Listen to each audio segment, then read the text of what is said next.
তো হ্যালো বন্ধুরা, আজকে তোমাদের সামনে একটি নতুন ক্লাস নিয়ে চলে এসেছি। আজকে আমরা ক্লাস 3 লেসন 4 দেখব, নো ইউর বার্ডস, তোমার চেনা পাখি। তো চলো শুরু করা যাক। আমরা এখান থেকে পড়ব, তো চলো দেখে নেওয়া যাক। ওয়ান্স আপন এ টাইম, একদা এক সময়, a peacock live in a forest beside a lake. একটি ময়ূর জঙ্গলে বাস করত একটি লেকের ধারে। He was very proud of his beauty. সে তার সৌন্দর্য নিয়ে খুবই গর্বিত ছিল। Every day use to go the lake, সে সেই লেকের ধারে প্রত্যেক দিন যেত। There he look at his own reflection in the water. তার প্রতিচ্ছবি, সেই লেকের সেই জলের মধ্যে তার প্রতিচ্ছবি সে দেখত। Oh what a beautiful bird I am, আমি কি সুন্দর পাখি। My feathers and wings are so beautiful, আমার পালক এবং ডানা খুবই সুন্দর।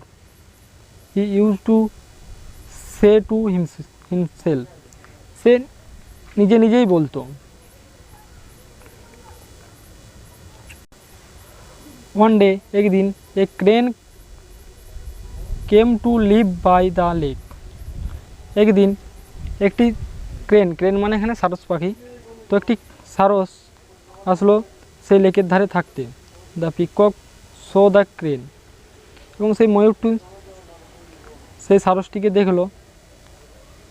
হি মারমার্ড, সে বিড়বিড় করে বলল, a new visitor is here to stay,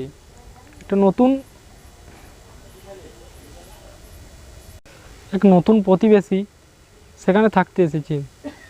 I must go and introduce myself to him.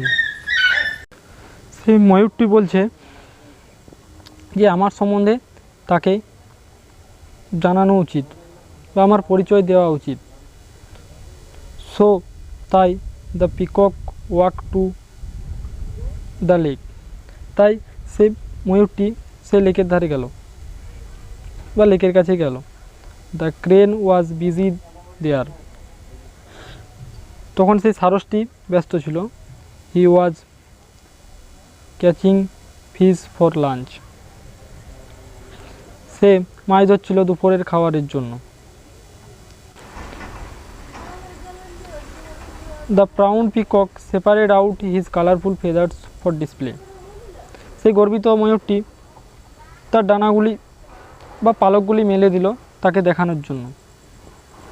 Then he said, তারপর সে বলল, টু দ্য ক্রেন, সে সারসটিকে, হ্যালো এমার ক্রেন, হ্যালো সারস, ওয়েলকাম টু দ্য ফরেস্ট, স্বাগত এই জঙ্গলে। আই অ্যাম ইয়োর নেইবার্স, মানে আমি তোমার প্রতিবেশী। থ্যাংক ইউ সো মাচ, খুবই ধন্যবাদ mister peacock.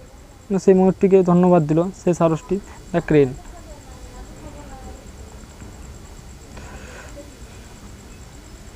The crane said, তারপর সেই সারসটি বলল। The peacock then mocked at the crane,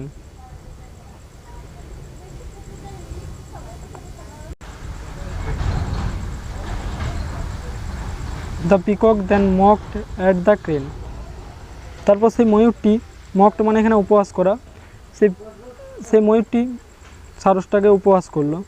why do you have such colourless feathers, কেন তোমার পালকগুলো মানে কালারলেস, মানে সাধারণ। ইউ লুক সো অর্ডিনারি, তুমি দেখতেও কেন তো সাধারণ, মানে তোমার ডানাগুলো কেন মানে রঙিন নয়, এবং তুমি কেন দেখতে এত সাধারণ। দ্য ক্রেন রিপ্লাই, তারপর সেই সারসটি উত্তর দিল, ইয়েস, হ্যাঁ, I don't have beautiful feathers and wings like yours. হ্যাঁ, আমার তোমার মতো এত সুন্দর পালক নেই আর ডানাও নেই। But I can fly across the lake with the help of my wings. কিন্তু আমি এই লেকের এপার ওপার উড়তে পারি এই আমার পালকের সাহায্যে বা আমার ডানার সাহায্যে। Can your feathers help you to fly. তুমি তোমার এই সুন্দর পালকের জন্য উড়তে পারো? সে সারসটি জিজ্ঞাসা করলো। There was no reply from the peacock. তারপর সেই ময়ূরটির থেকে কোনো রিপ্লাই পাওয়া গেল না বা উত্তর পাওয়া গেল না। He felt ashamed and went way. সে তারপর লজ্জিত বোধ করলো এবং সে সেখান থেকে চলে গেল।